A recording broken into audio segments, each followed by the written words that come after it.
Welcome to this comprehensive guide on creating Helm charts. In this tutorial, you'll master the art of building your own custom packages from scratch. Helm charts are essential tools for deploying and managing applications on Kubernetes, and by the end of this video, you'll have the skills to create professional-grade charts for any application.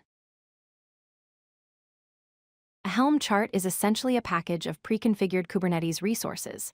Think of it as a blueprint that defines, installs, and upgrades applications in your Kubernetes cluster. At its core, a chart is a bundle of YAML files that work together. Charts provide reusable templates that can be configured with custom values, and they're version controlled just like your application code. This makes it easy to share, distribute, and manage complex applications across different environments. Every Helm chart follows a standard directory structure. At the root, you have the chart directory itself. Inside, you'll find Chart.yaml, which contains all the metadata about your chart. The values.yaml file holds your default configuration values.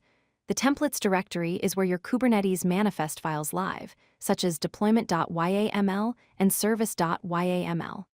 Finally, the charts directory stores any dependencies your chart might need. This organized structure makes charts easy to understand and maintain.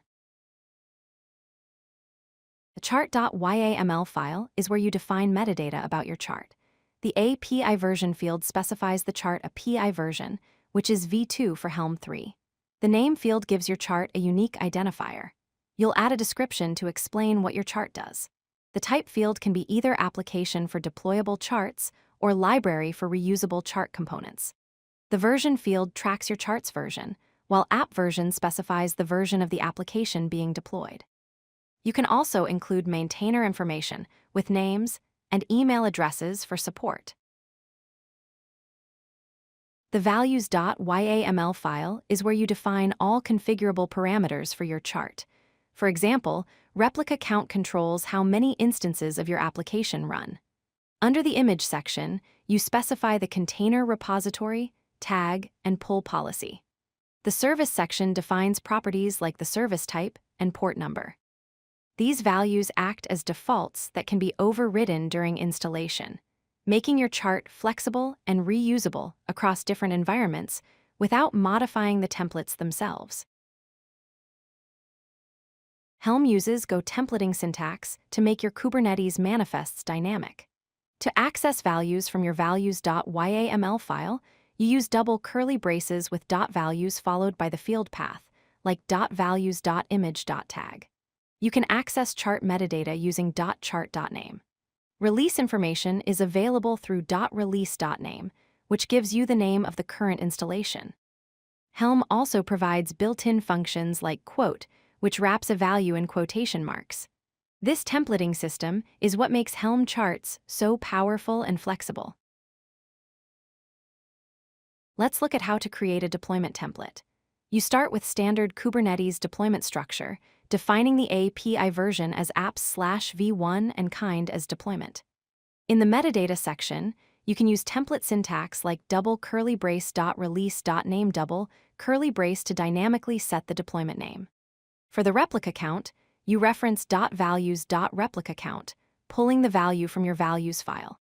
Similarly, for the container image, you use .values.image.repository. This way, your deployment template adapts automatically based on the values provided during installation.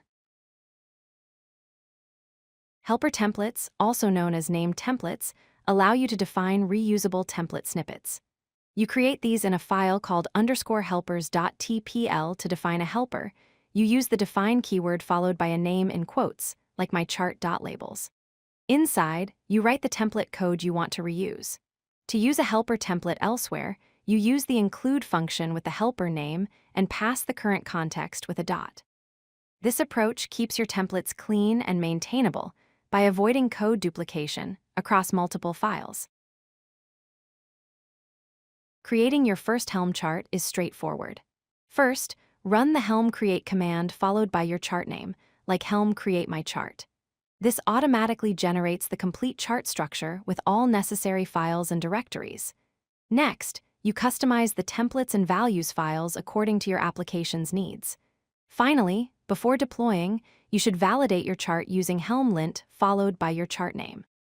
This command checks for errors and best practice violations, ensuring your chart is ready for deployment. Testing and debugging are crucial steps in chart development. The dry run installation command, Helm install with the dry run flag, simulates an installation without actually deploying anything, showing you what would be created. The Helm template command renders your templates locally and displays the output, helping you verify that values are being substituted correctly. For more detailed troubleshooting, use the debug flag with Helm install. This provides verbose output showing exactly what Helm is doing during installation, making it easier to identify and fix issues in your chart.